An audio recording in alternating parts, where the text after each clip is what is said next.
Chair now recognizes the gentleman from Texas, Mr. Green, Ranking Member of our Oversight Investigations Committee. Thank you, Mr. Chairman. Thank the Ranking Member as well. Mr. Levitin, you have some comments that you would like to make. I'd like to yield some time to you for your commentary. I very much appreciate that, Mr. Green. I think it's important to understand FDIC insurance a little better than the gentleman from New Mexico was discussing.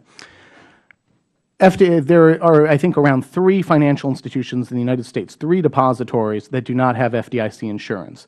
No depository is required to have FDIC insurance. They choose to get it. And why do they choose to get it? Because they know they can't compete without it. It's not that any consumer goes in looking for FDIC insurance. We take it for granted today. That, we just assume that every bank has FDIC insurance.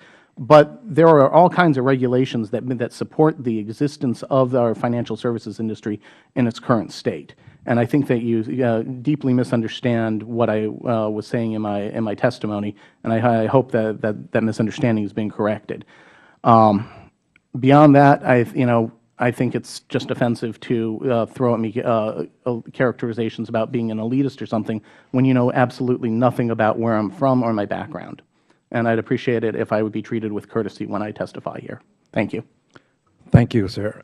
Permit me, if I may, at this time, Mr. Chairman, to introduce, with unanimous consent, testimony of Mr. Hillary Shelton. This is what he would say if given the opportunity to present testimony. He represents the NAACP. May I ask unanimous consent to present this? And Without objection. Record. Thank you.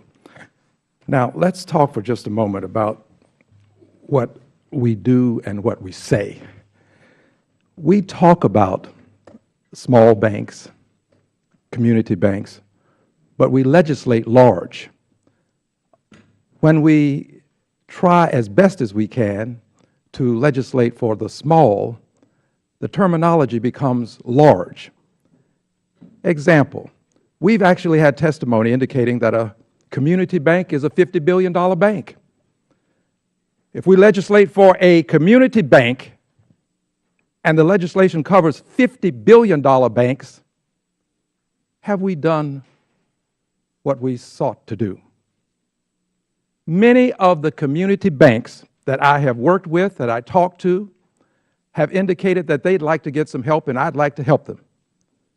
The question becomes, what is a community bank? Is a $50 billion bank a community bank?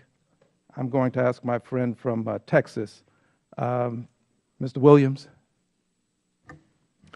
Congressman, it's very difficult to define a community bank.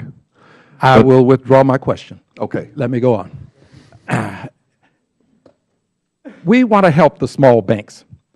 More than 90% of the banks in this country have assets of under $1 billion, $1 billion or under, 90% or more. And we'd like to help that 90%, or we'd like to move it up to a higher amount. But whenever we try to do this, we run into this question of the legislation applying to $50 billion banks.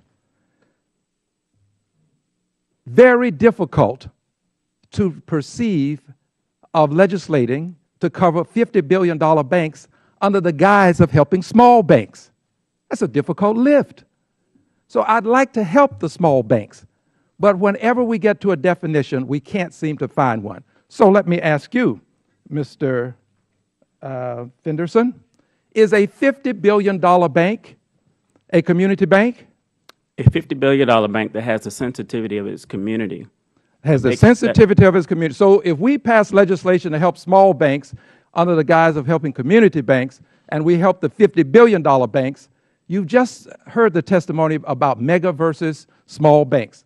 We will end up helping mega banks. So in your opinion, a $50 billion bank can be a community bank? Yeah, we need the ability to be flexible. Are you a $50 billion bank? We are a $60 million bank. 60 billion? 60 million. Okay, so I'm asking you about billions. Is a $50 billion bank a small bank? By asset size, a $50 billion bank is not a small bank. Is it a community bank? A $50 billion bank can be a community bank. Therein lies the problem, dear sir. Therein lies the problem. If we want to help you and the $60 million banks and the $1 billion banks and the banks under $10 billion, and we legislate such that we cover $50 billion banks, why don't we just repeal Dodd-Frank? Because that's what we're talking about here.